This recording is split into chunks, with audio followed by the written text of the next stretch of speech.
नमस्कार आणि सुप्रभात. सर्व सुखांचा तू प्रभुदाता, विद्येच्या देवा, जनजीवनिया तूच शुभ करा, शुभ दिन पुलवावा. आजचा शुभ दिन 2च दिवसांपूर्वी आपला हिंदू नववर्षाचा पाडवा होऊन गेलेला आहे. काल घरोघरी चैत्र गौरीचंही आगमन झालेलं आहे आणि आज अशा रविवारच्या प्रसन्न अशा सकाळी आपण एका छान सोहळ्यामध्ये आपल्या कराडे ब्राह्मण महासंघाच्या रौप्य महोत्सवी सोहळ्यामध्ये इथे सर्वजण उपस्थित आहोत. सर्व मान्यवर उपस्थित आहेत.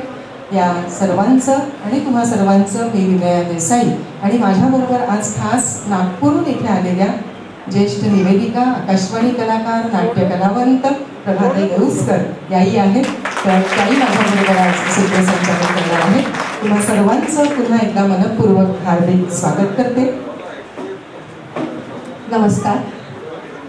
कऱ्हाडी त्यातील असलेलं प्रेम आणि आत्मीयता मला नागपूरहून इथे खास ओढून घेऊन आली आहे.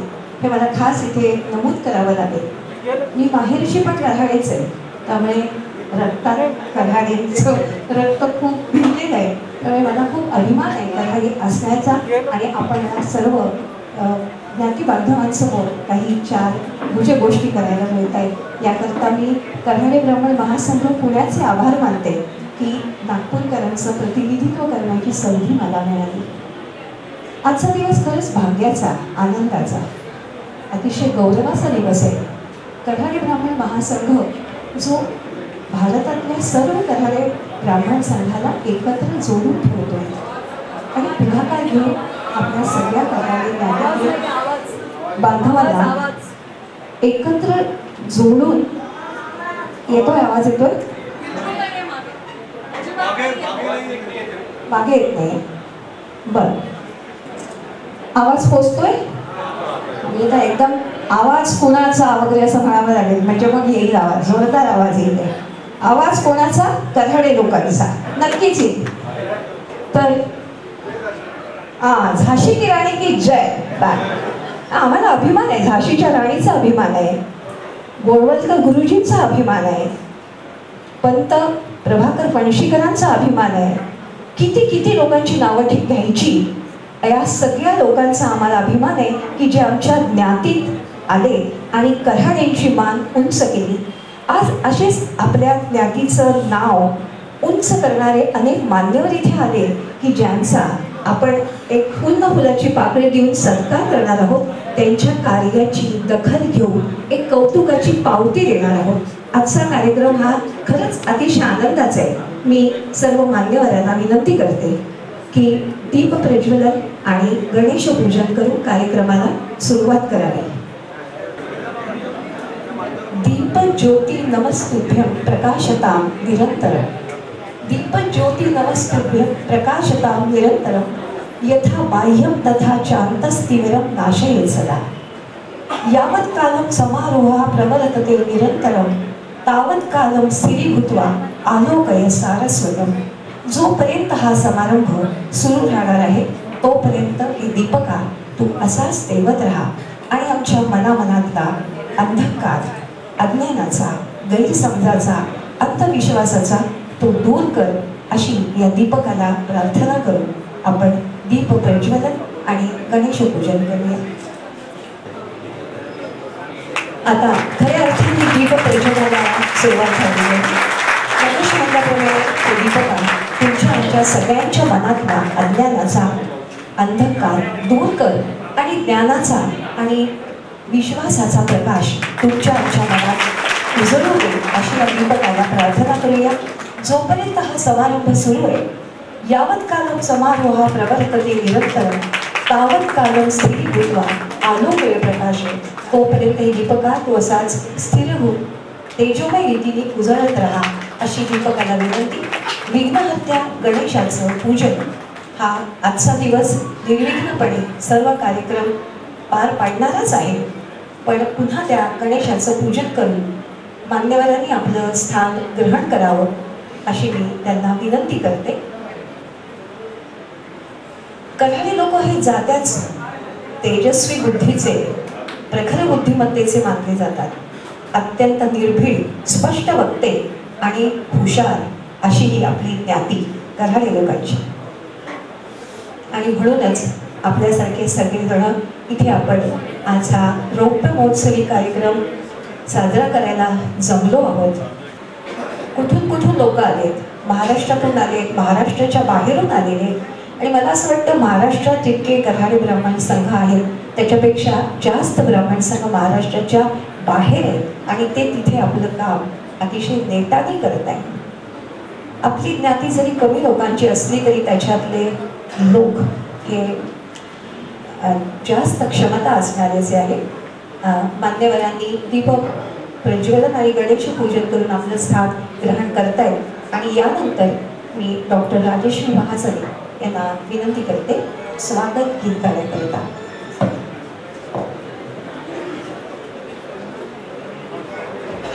डॉक्टर राजश्री महाजनी, पुण्यामधलं एक रसिक असं व्यक्तिमत्व, उत्तम गायिका, उत्तम संयोजिका आणि आज ती जे स्वागत गीत इथे सादर करणार आहे ते स्वतः डॉक्टर राजश्री महाजनी यांनी रचलेलं आहे. त्यांचं स्वागत गीत ऐकूया.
धन्यवाद.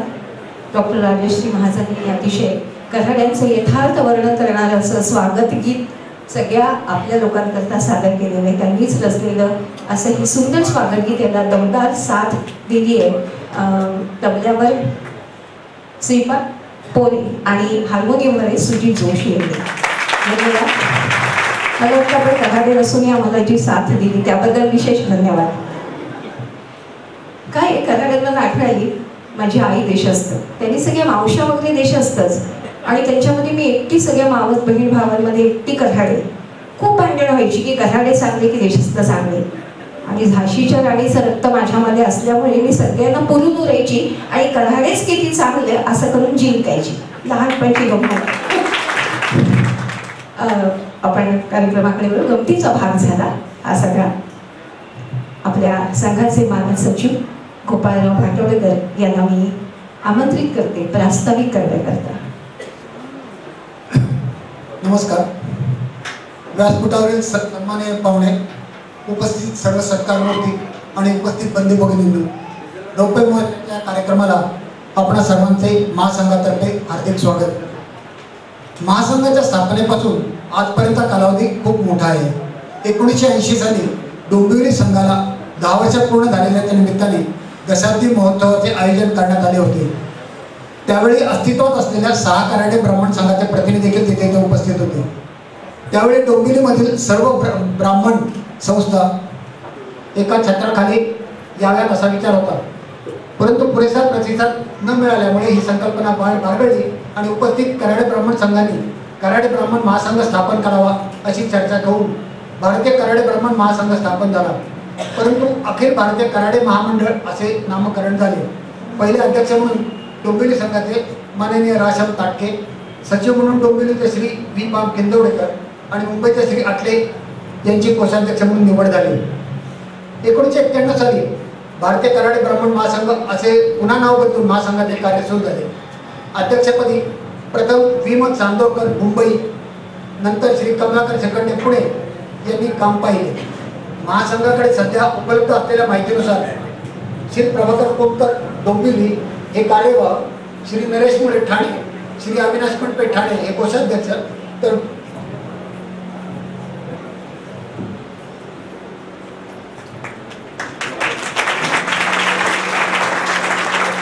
बालाजी साठे यांचे आगमन झालेले आहे. आपण सर्व त्यांचे स्वागत करूया.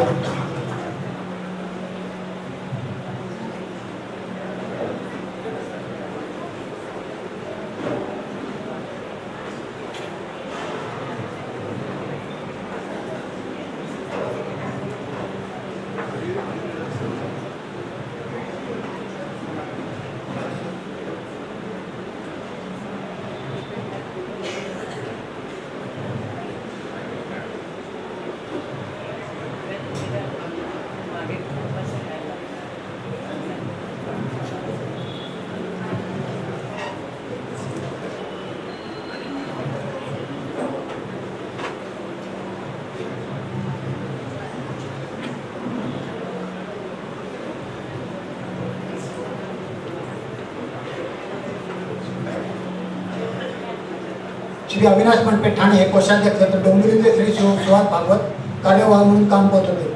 या माहितीमध्ये जर काही चूक झाली असेल तर कृपया संबंधितांनी मला क्षमा करावी.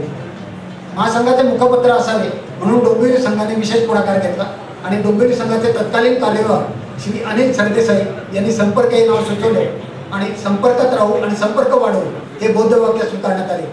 पहिली 2 वर्ष वार्षिक अंक हिरिरीने काढण्यात आले, परंतु नंतर पुरेशी माहिती मिळण्याचे झाल्यामुळे वार्षिक अंक बंद करावा लागला. पुढे नाशिक संघाने पुढाकार घेऊन 2001 साली रंगीत मुखपृष्ठ असलेला अंक काढला, पण तो देखील पुढे बंद पडला. अखेर 2005 साली डोंबिवली संघाने पुन्हा उचल खाल्ली आणि पहिला त्रैमासिक अंक 9 एप्रिल 2005 रोजी प्रसिद्ध केला. त्यानंतर सतत 7 वर्ष म्हणजे जानेवारी 2000 पर्यंत श्री प्रभाकर कोणकर यांच्या संपादकत्वाखाली नेटाने चालू ठेवला. 2011 साली ठाणे येथे झालेल्या सर्वसाधारण सभेत पुणे संघाने सचिवपद व संपर्काची जबाबदारी स्वीकारली. याच वेळी नागपूरकडे अध्यक्षपद, बेळगाव संघाकडे कोषाध्यक्षपद सोपवण्यात आले. महासंघाचे काम पुणे संघातून सुरू झाले. एप्रिल 2012चा अंक रंगीत मुखपृष्ठ आणि जाहिरातीसह काढला. संपर्काची स्थित्यंतरे मागल्या बाजूस आपल्या अवलोकनाकरता पहिल्या अंकापासून जानेवारी 16 पर्यंतच्या अंकापर्यंत ठेवलेली आहे ती आपण जरूर तरी घालून घालावी. त्यानंतर महासंघाच्या सभा नागपूर, डोंबिवली, ठाणे, मुंबई, पुणे अशा वेगवेगळ्या ठिकाणी आयोजित करण्यात आला आणि सर्वांना एकत्रित आणण्याच्या प्रक्रियेचा भाग म्हणून हा रौप्य महोत्सव आणि संपर्काची 1100 वर्षाची वाटचाल हे निमित्त साधून करत आहोत. मध्य काळात पुणे संघातर्फे श्री गुणेश गुर्जर यांनी पुढाकार घेऊन संपर्काचे दिल्ली येथे पंजीकरण करून घेतले. नंतर महासंघासाठी घटना तयार करून घेतली आणि पुणे येथील धर्मादाय उपायुक्त यांच्याकडे प्रथम सोसायटी व नंतर ट्रस्ट म्हणून मान्यता मिळवली आहे.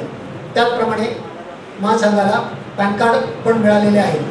हे सर्व करत असताना सर्व संलग्न संस्थांचे सहकार्य भरपूर लाभत आहे याचा जरूर उल्लेख केला पाहिजे. संपर्काच्या वर्गणीदारांची संख्या आता 900च्या घरात पोहोचली आहे हे सांगण्यास मला अत्यंत आनंद होत आहे. महासंघाचा पाया विस्तृत करण्यासाठी विशेष प्रयत्न करत आहोत. 500 सभासद असलेल्या सावंतवाडीचा संघ कार्यरत नव्हता. तिथे मी आणि श्री गुरुदेव स्वतः जाऊन तेथील कार्यकर्त्यांची बैठक घेऊन पुन्हा कार्यरत होण्याकरता चालना दिली. त्या संघाचे प्रतिनिधी म्हणून आज श्री वसो उमरे येथे उपस्थित आहेत.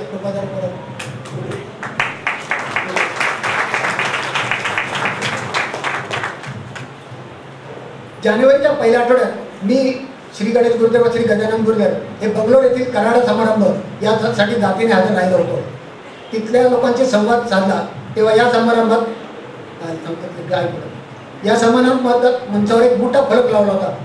गमत बघा की मराठी, इंग्लिश आणि कानडी असं 3 वाक्यात पुण्यापासून 1000 किलोमीटर अंतरावरती बोर्ड मंचावर लावलेला होता आणि